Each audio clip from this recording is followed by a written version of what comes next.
The air in Willow Creek Reserve hung thick and almost syrupy with the scent of roses, a relentless olfactory assault broadcasting the singular passion of Pamela Thornton.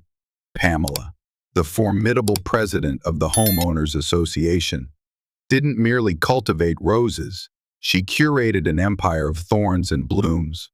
Her award-winning garden, a riot of perfectly formed hybrid teas, floribundas, and grandifloras encircling her pristine white colonial house, wasn't just a hobby, it was the meticulously crafted centerpiece of her identity, the standard by which the entire neighborhood, and indeed, most of human endeavor, was implicitly judged and found wanting. The house sat dead center on its unnaturally verdant lawn, the rose bushes forming a fragrant, visually stunning, yet unmistakably forbidding barrier along the property line. It was less a garden bed and more a beautiful, thorny moat proclaiming, "Here lies perfection, trespassers beware." Pamela herself often seemed an extension of her garden, frequently observed clad in surprisingly expensive, yet invariably spotless, gardening attire, complete with wide-brimmed hats that cast her sharp features into shadow. She patrolled the curving streets of Willow Creek Reserve not with the friendly air of a neighbor, but with the scrutinizing gaze of a feudal lord inspecting her demesne for signs of peasant sloppiness. Her eyes, magnified slightly by her glasses, missed nothing. A recycling bin lingering curbside 65 minutes past the mandated Tuesday retrieval window. A faint hint of peeling paint on a window shutter 2 houses down. A child's brightly colored plastic tricycle left momentarily unattended on a driveway. Her chosen instrument of enforcement was the HOA Covenant, a document she knew by heart and wielded with the unwavering conviction of divine right. Violations were met not with gentle reminders, but with sharply worded, quasi-legal notices slipped under doors, often followed by a predetermined schedule of escalating fines detailed with chilling precision, behind cupped hands and across hastily erected privacy fences. Neighbors whispered her universally acknowledged, though never publicly uttered, nickname, HOA Karen. It was a label worn with a mixture of trepidation and bitter amusement. Pamela's ferocious need for absolute control, for rigid adherence to arbitrary rules, felt like a desperate attempt to impose order on a life that had otherwise slipped from her grasp.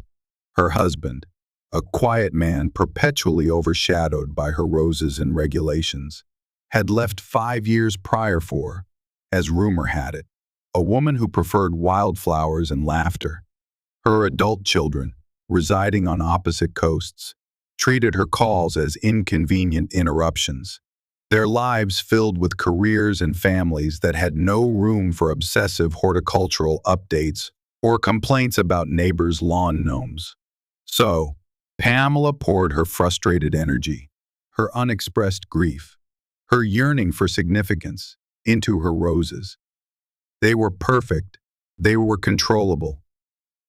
They responded predictably to her ministrations, unlike the messy, unpredictable, disappointing realm of human relationships.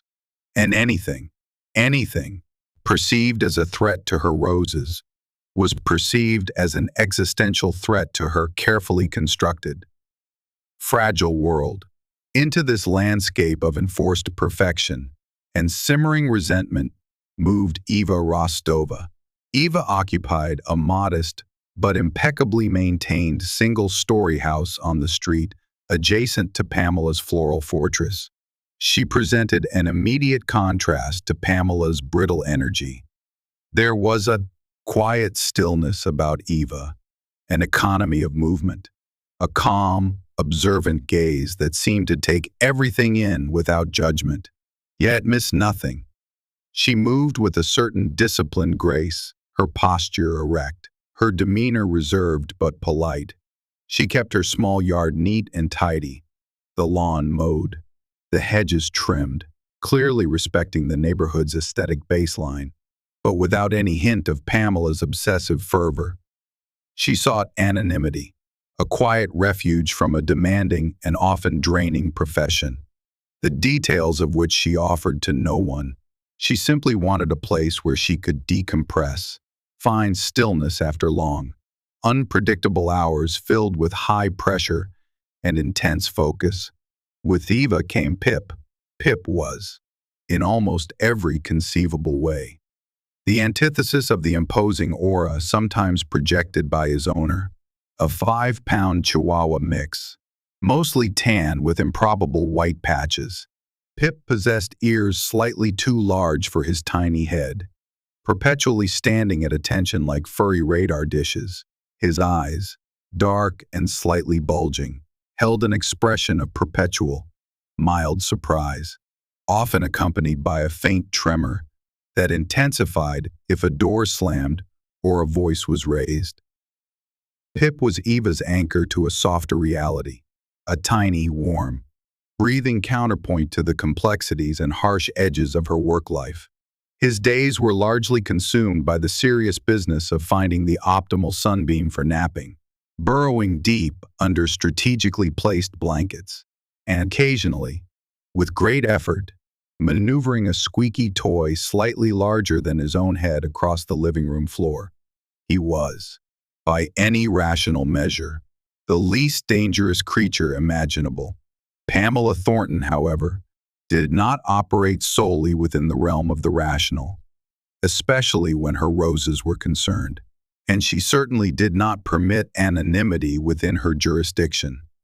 Her initial interaction with Eva was superficially cordial, a welcoming smile that didn't quite reach her eyes, accompanied by the delivery of the infamous Willow Creek Reserve welcome packet, a binder easily 3 inches thick, 95% of which meticulously detailed HOA bylaws, architectural guidelines, landscaping mandates, and, most prominently, the draconian fine schedule for any conceivable infraction.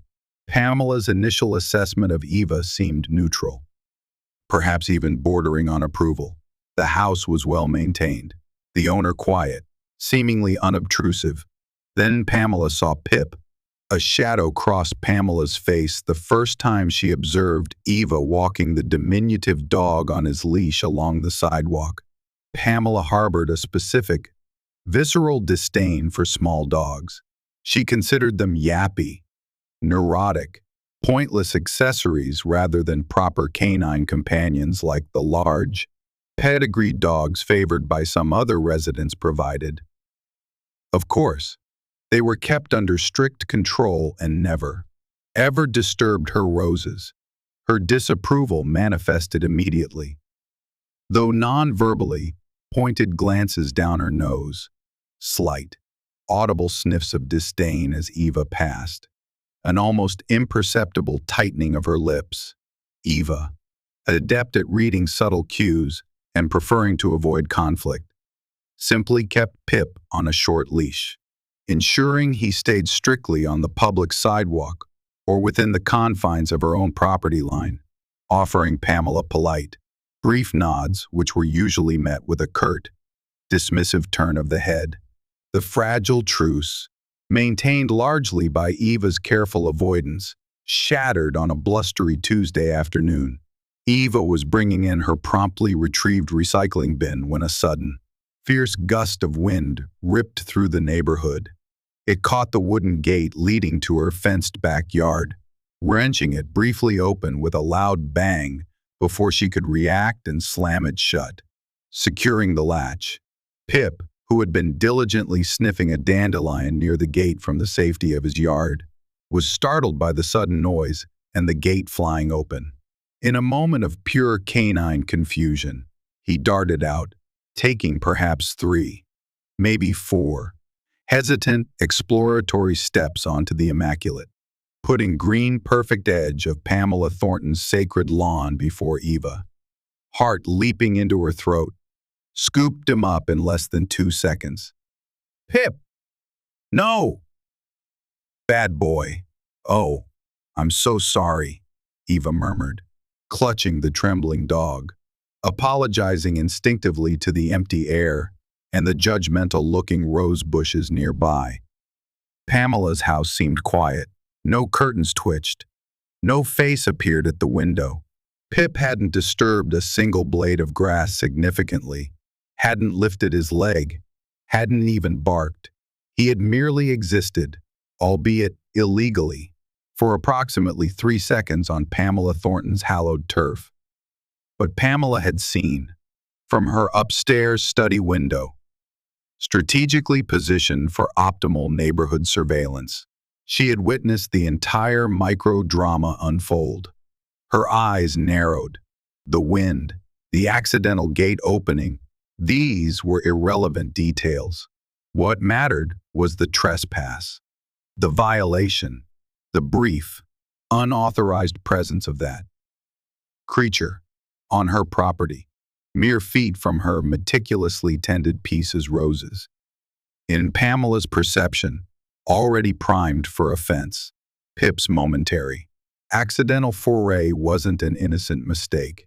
It was an invasion, a deliberate provocation, a declaration of war against her floral sovereignty.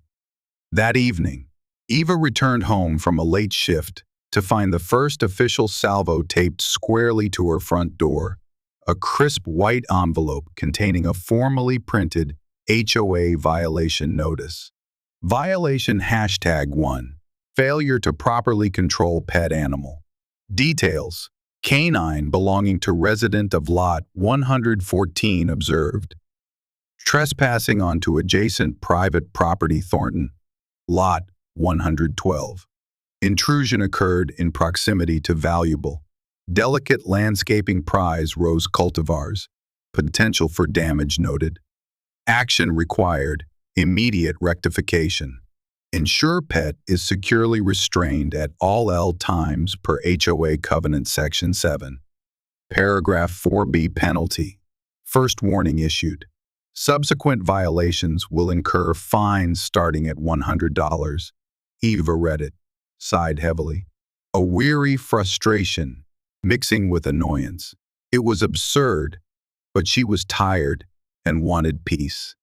The next morning, leaving Pip securely locked inside, she walked the few yards over to Pamela's house. Notice in hand, she rang the bell. Pamela opened the door, already wearing an expression of stern disapproval, arms crossed defensively over her chest. Yes, Pamela, Eva began, holding up the notice politely.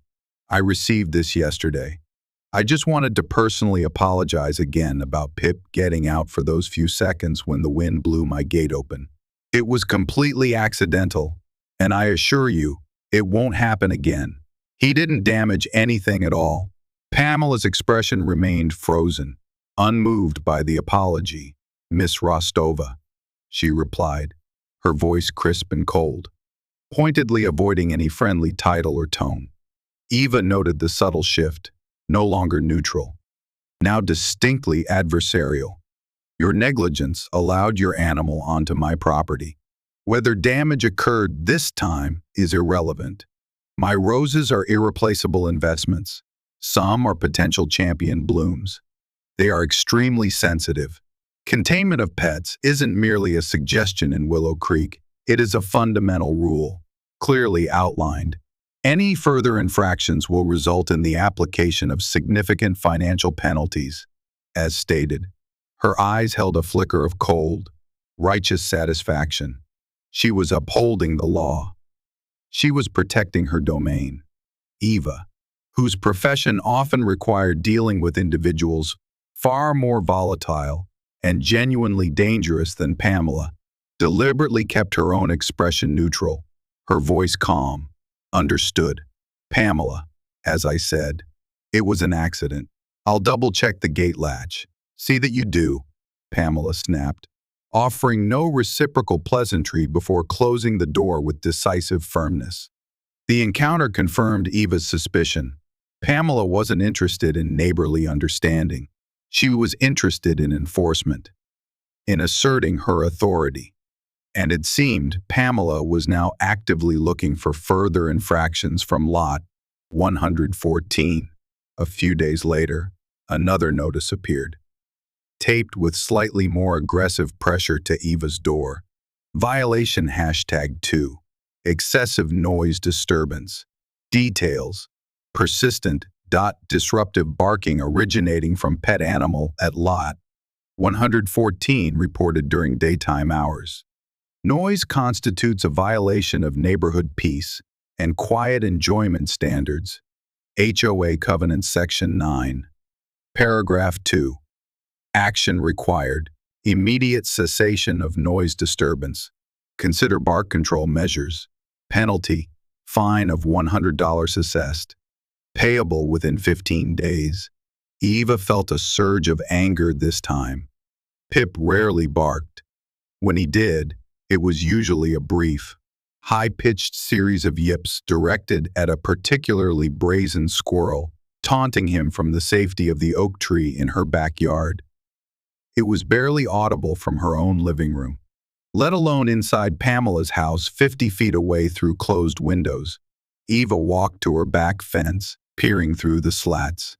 She could almost picture Pamela, lurking just inside her own property line, straining to hear any faint sound, meticulously logging timestamps, eager to document another breach.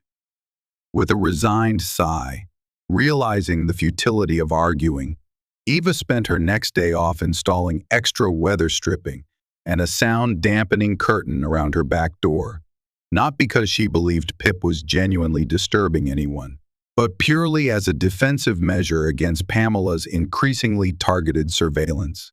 She paid the $100 fine online, documenting it meticulously, just in case. The situation detonated spectacularly the following week.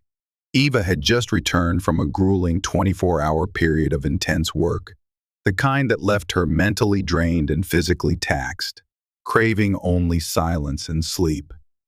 She was performing the routine but necessary task of cleaning her service weapon at her sturdy kitchen table. The components laid out neatly on a protective mat, Pip snoozing peacefully in his bed nearby. Suddenly, a commotion erupted from the backyard. Raised voices, sharp and agitated. Eva looked up sharply, instantly alert. Through the kitchen window overlooking the yard, she saw Pamela Thornton standing just on her own side of the shared fence line. Pamela held her smartphone high, aggressively recording Eva's backyard. Pip, startled from his nap by the shouting, had run to the fence. He wasn't growling, wasn't lunging, wasn't exhibiting any signs of genuine aggression. He was doing what any small, nervous dog would do when confronted by a strange, loud human near his territory, standing stiff-legged, tail tucked slightly, letting out a series of anxious, high-pitched yaps at the fence itself, a clear expression of canine uncertainty and alarm. Pamela, however, was providing a dramatically different narration. Vicious, look at it, trying to get through. Snarling, it's rabid, she shrieked, her voice carrying clearly now. Eva quickly secured her weapon components, stood up, and slid open her back door, stepping out onto the patio. Pamela, what on earth are you doing? Her voice was calm, but carried an unmistakable edge of authority. Pamela whirled, her face flushed, phone still recording. Documenting this savage beast, she yelled, pointing a dramatically trembling finger at Pip, who, upon seeing Eva, immediately ceased his yapping and tried to hide behind her legs. Peering out nervously, he was trying to dig under the fence, lunging, terrorizing my prize-winning Queen Elizabeths. Look at him now, pretending to be innocent. He's dangerously aggressive. He's a menace to this entire neighborhood. Eva looked down at the 5-pound dog currently attempting to merge molecularly with her ankle, shivering faintly. Pamela, she said, striving for patience. He was barking because you were standing at the fence yelling at him. He is securely inside my fenced yard. He cannot physically reach your roses. He is a small, nervous dog, and you are frightening him. Frightening him. Harmless. Pamela scoffed, her voice rising hysterically. She seemed to be performing now, perhaps aware of unseen neighborly eyes. That thing is a clear and present danger. It lunged violently. What if it gets out again like it did last week? What if it attacks a child playing nearby? What if it attacks me while I'm tending my garden? I demand you get rid of it immediately. This neighborhood has standards. Vicious, unpredictable animals are absolutely not permitted. He is not dangerous. Pamela, Eva stated firmly, her own patience finally fraying. The woman's deliberate mischaracterization was infuriating. He's a rescue dog with some anxiety. Now, I'm asking you politely, please stop yelling, stop upsetting my dog, and stop recording my private property without my consent. I have every right, Pamela shot back, lowering her phone but not her voice. I am documenting a verifiable threat to community safety and property values. And you, of all people, she added, her eyes narrowing with sudden, malicious insight, though likely unaware of its full accuracy.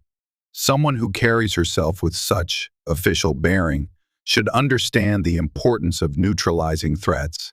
I am filing a formal, urgent complaint with the HOA board and with city authorities. I will not tolerate this danger next door. She spun on her heel and stormed back towards her house, muttering loudly about bylaws, lawsuits, and contacting animal control supervisors directly. Eva watched her go, a profound sense of weary frustration washing over her. Dealing with Pamela was like arguing with a hurricane. The woman was completely irrational, fueled by her rose obsession and a vindictive spirit. Still, Eva assumed this would likely result in more HOA paperwork, perhaps a demand for a behavioral assessment for Pip, an annoyance, but manageable.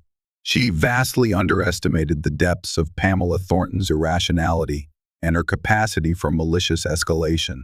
The next morning, Eva was driving towards police headquarters, preparing mentally for a mandatory, high-stress quarterly qualification session for her specialized unit.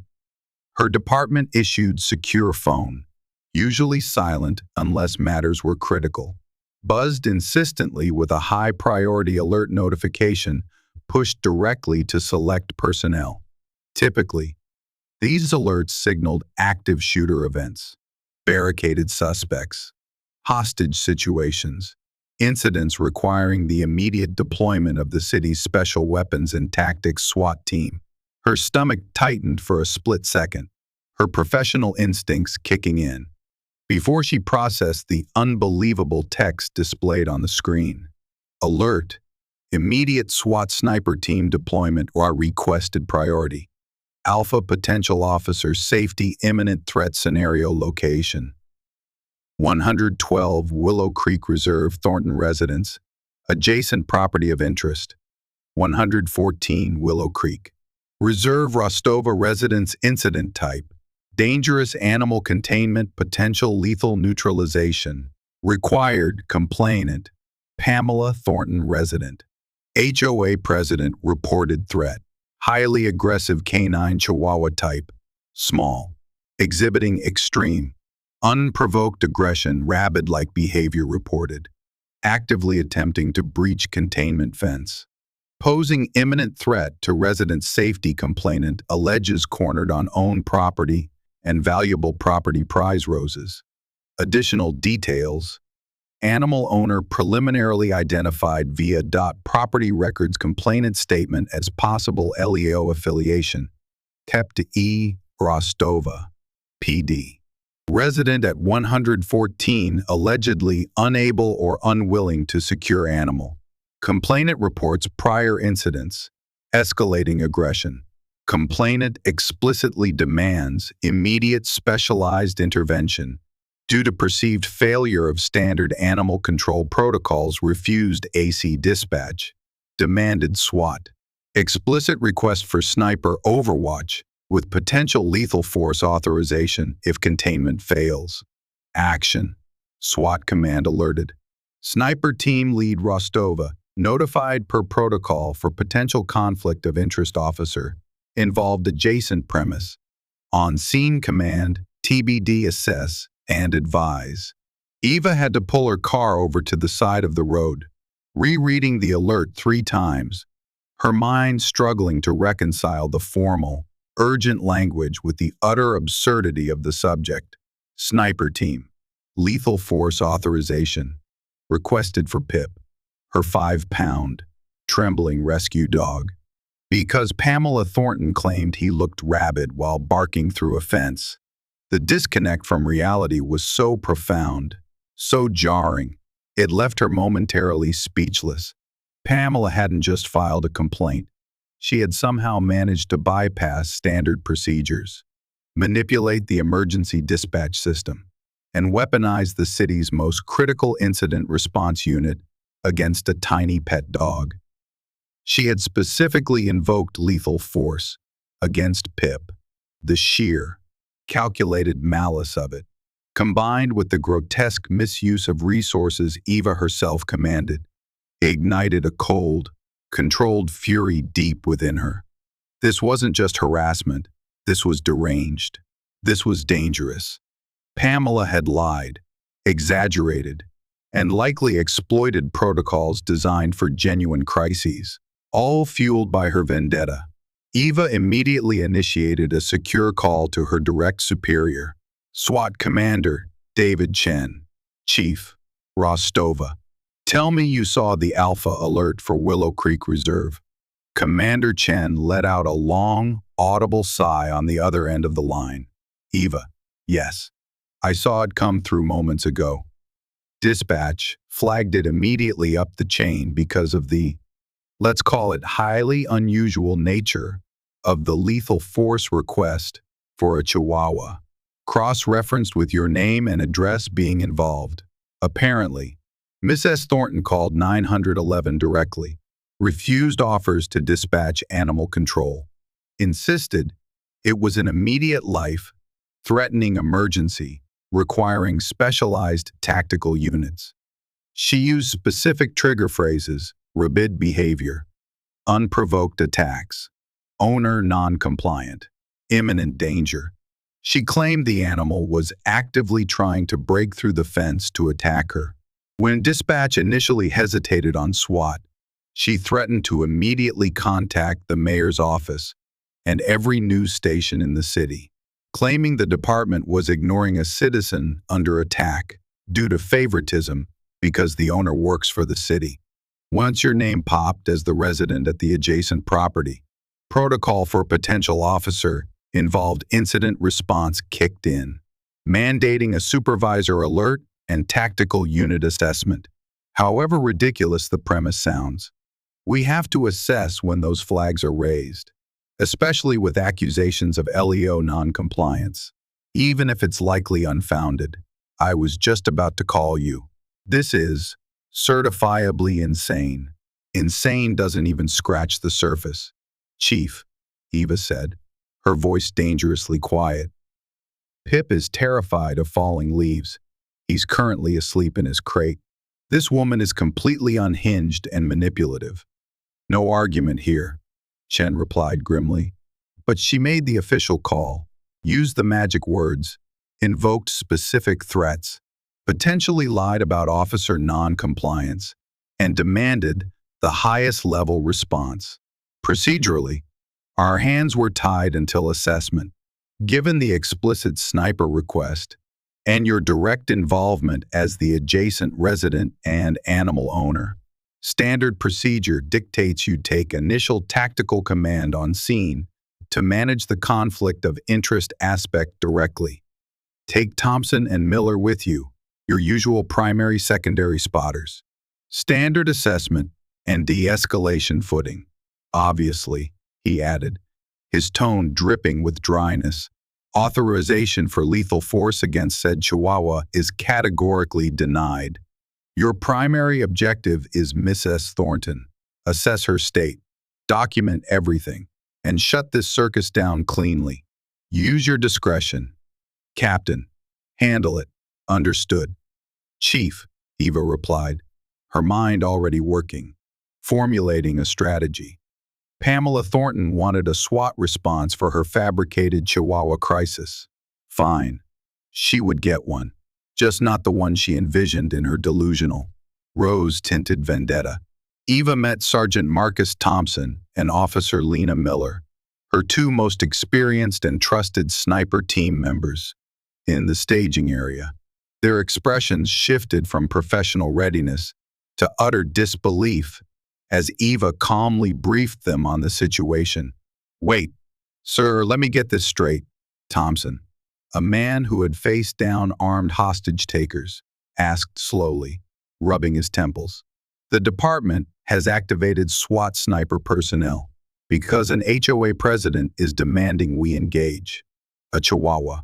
Affirmative. Sergeant. Eva confirmed, her face grim. The complainant is Pamela Thornton, resident at 112 Willow Creek. The designated target is my personal pet dog, Pip, currently secured inside my residence at 114. Complainant has fabricated an imminent threat scenario and specifically requested sniper overwatch with lethal force authorization. Command wants us to assess, de-escalate, and manage the complainant. We are responding Code 2, no lights, no sirens, low-profile approach initially. Establish observation points.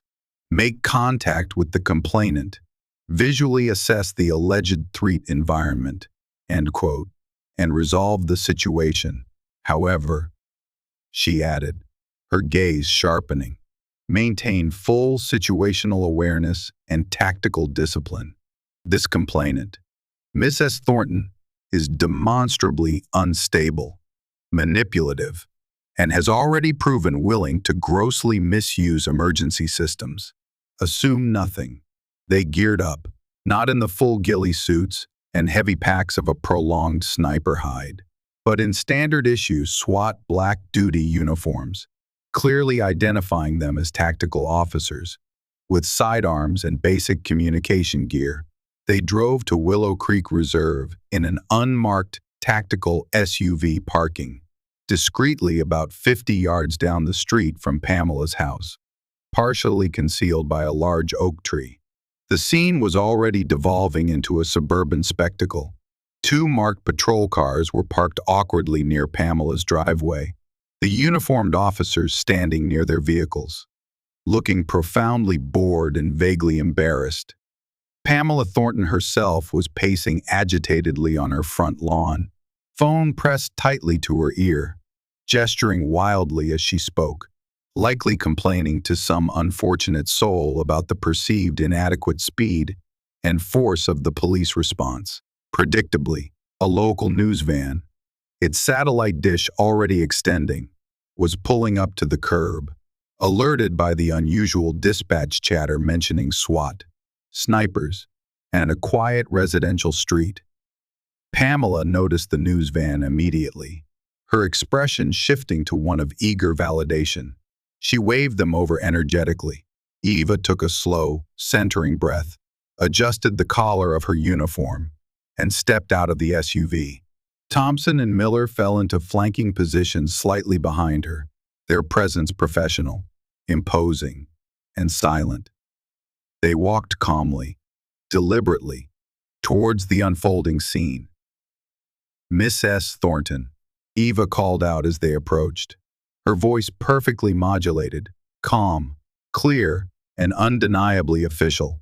Pamela spun around, her eyes widening with vindictive triumph as she registered the black SWAT uniforms.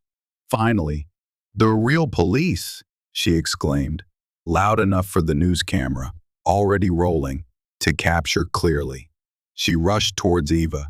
"Captain Rostova, it's about time. Are your snipers getting into position? You must have seen it. That vicious animal." She pointed dramatically towards Eva's quiet house, where absolutely nothing was happening. It was trying to dig under the fence again just moments ago, foaming at the mouth. I tell you, its eyes were crazed. You need to neutralize it immediately. Before it attacks, before it kills my roses, before it kills someone. The news camera zoomed in, dutifully capturing Pamela's escalating, hysterical pronouncements. The patrol officers exchanged uneasy glances. Neighbors peered from behind curtains. Eva stopped directly in front of Pamela, allowing the woman to finish her tirade. Eva's expression remained utterly unreadable, a mask of professional neutrality honed by years of high-stakes encounters. "MAAM," Eva began, her voice steady. "I am Captain Eva Rostova, commanding officer of the City Police Department's SWAT Sniper Unit. I understand you contacted emergency services reporting an imminent threat from a dangerous animal located at the adjacent property, 114 Willow Creek Reserve. I also understand," she continued, her gaze locking onto Pamela's, "that you specifically requested the deployment of my sniper team for overwatch and potential lethal neutralization of this animal." Yes, exactly," Pamela confirmed eagerly, practically vibrating with self-importance and righteous fury, clearly playing to the camera now. "It's a menace. That Chihuahua, it's terrorizing my property, destroying my prize roses with its very presence. It's pathologically aggressive, completely unpredictable.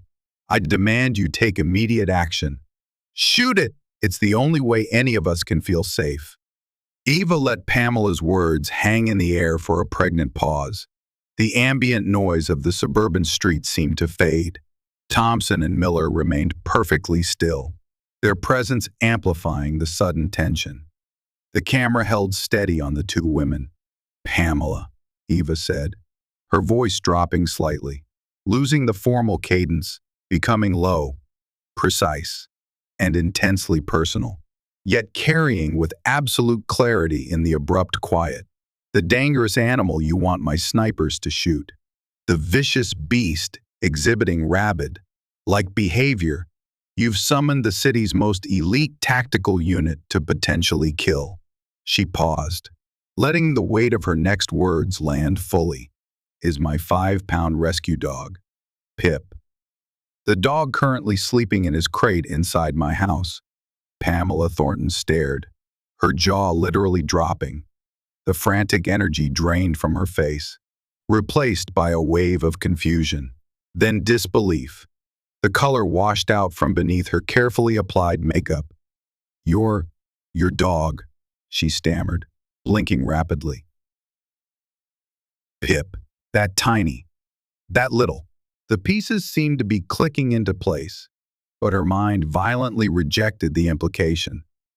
Sputtering indignation rapidly replaced confusion. "Don't be ridiculous. That's impossible. You're lying. You're just saying that to protect your monstrous pet. This is an abuse of power. You're obstructing justice.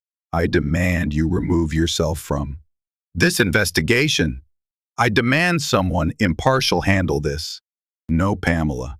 Eva cut her off sharply, her voice regaining its full command authority, cold and sharp as shattered glass. "Let me be perfectly clear about what has happened here. You have filed multiple false and malicious emergency reports. You have deliberately lied to 911 dispatchers and sworn police officers. You have specifically and repeatedly demanded the use of lethal force, sniper intervention, against a harmless, small, domestic animal, based entirely on your paranoid delusions, personal animosity, and obsession with your garden. You have knowingly fabricated an imminent threat scenario to manipulate the emergency response system and summon a full SWAT activation under entirely false pretenses." Eva gestured crisply, encompassing the patrol cars, her team members, the news van. "You have wasted tens of thousands of dollars in critical city resources. You have diverted highly specialized tactical personnel away from potential real-life, threatening emergencies happening elsewhere in this city. You have created a dangerous public spectacle based on lies, potentially inciting panic and endangering public safety through deliberate misinformation. You have advocated for extreme animal cruelty. You, Mrs. Thornton, are the only clear and present danger on this street today. Eva turned slightly, her gaze fixing on the senior patrol officer who had been watching the entire exchange with wide, disbelieving eyes. "Officer," Eva commanded, her voice leaving no room for doubt, "take Mrs. Pamela Thornton into custody." "What?" Pamela shrieked, staggering backward as the patrol officer took a decisive step towards her. "You can't arrest me. I'm the victim here. I called for help. I'm the president of the Homeowners Association. This is retaliation. This is police harassment." "Pamela Thornton," the officer stated formally, taking her arm with practiced firmness as she began to struggle uselessly. "You are under arrest for felony filing of false police reports, misuse of the 911 emergency system, raising a false public alarm, and potentially other charges pending a full investigation." "Get your filthy hands off me!" Pamela screamed, twisting futilely, her carefully maintained composure finally shattering completely. Tears of rage streamed down her face, smearing her makeup. "My roses! That horrible dog. You'll regret this. Rostova, I'll sue you. I'll sue the city. I'll have your badge. I'll have all your jobs." The officer efficiently maneuvered her resisting form, securing her hands behind her back with handcuffs. The metallic clicks seemed unnaturally loud in the charged atmosphere. The news camera relentlessly documented every second of her ignominious capture. Pamela's furious, tear-streaked face contorted in a mask of outrage, her undignified, flailing struggle, her stream of impotent threats echoing down the quiet suburban street. Thompson and Miller moved smoothly, almost casually, to ensure the patrol car door was opened and Pamela was secured inside without further incident or injury to herself or the officers.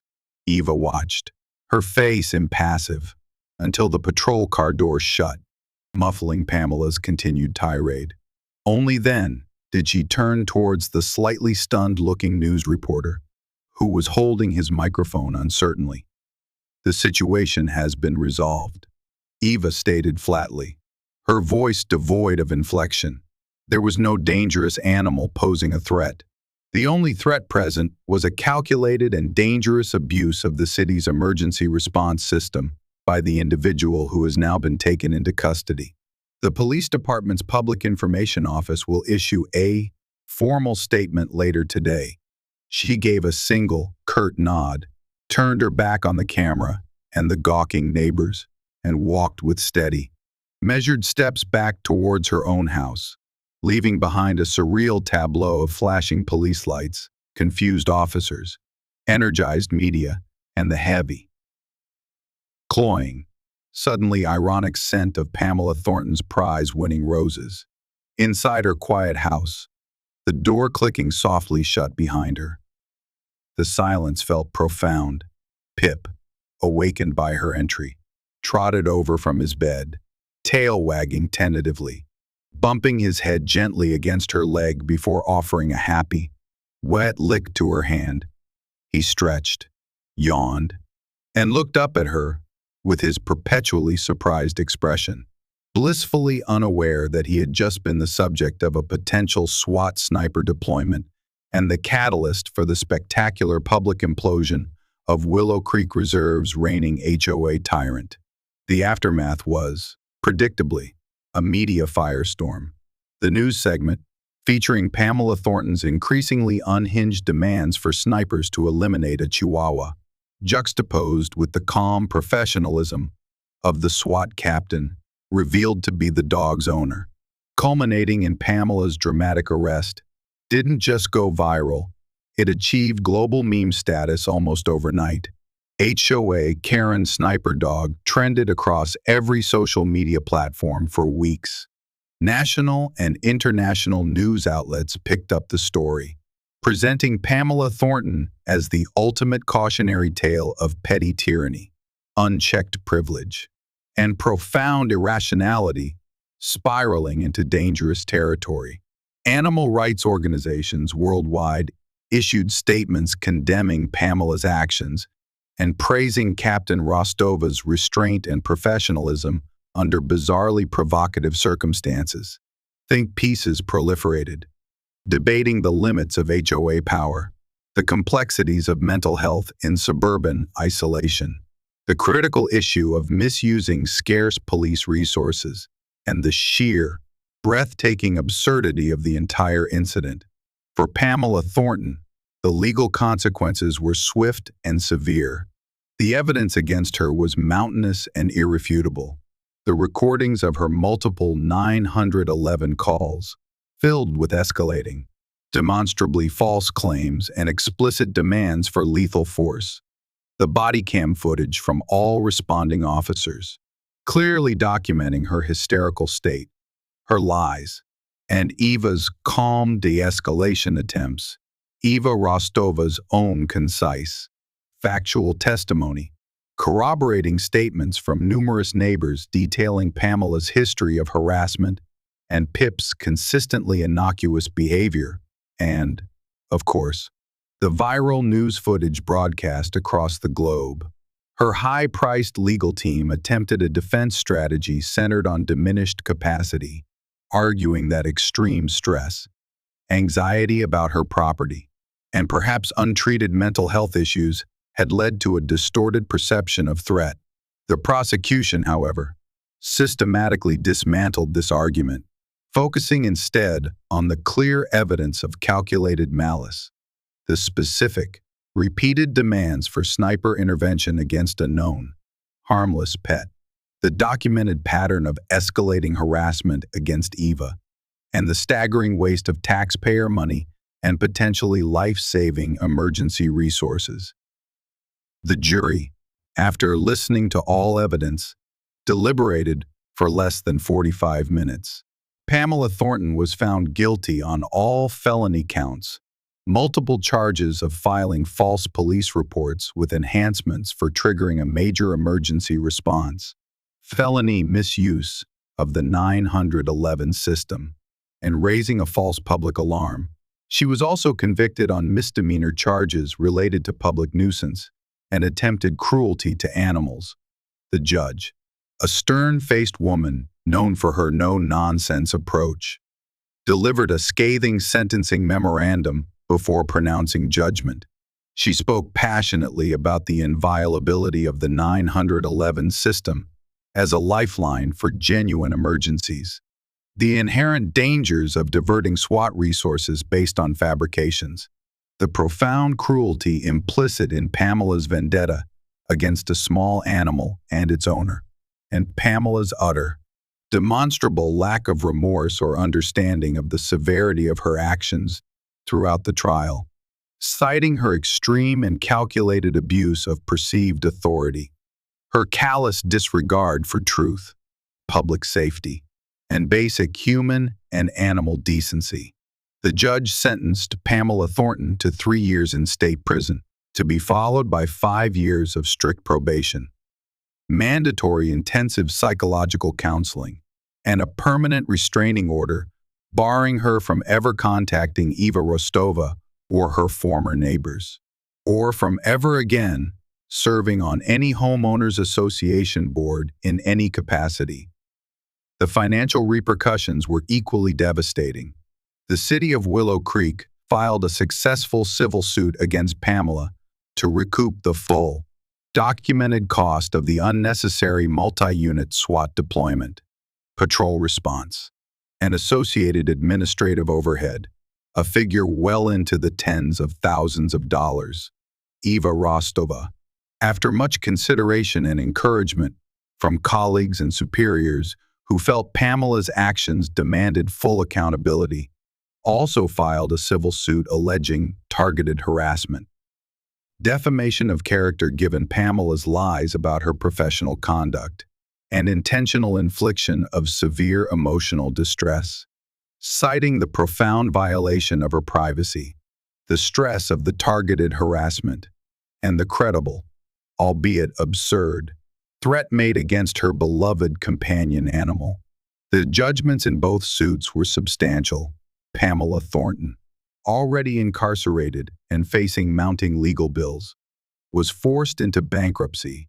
Her pristine white colonial house, the carefully guarded fortress of her obsessive control, along with its award-winning rose garden, was seized and sold at a bankruptcy auction to partially satisfy her debts.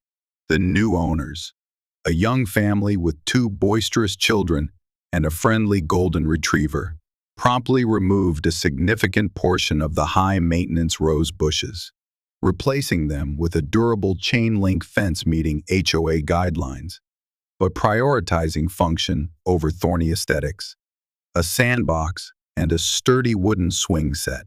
The oppressive reign of HOA Karen in Willow Creek Reserve ended not with a quiet fade, but with the decisive clang of a prison gate and the cheerful sounds of children's laughter replacing the anxious silence her presence had imposed.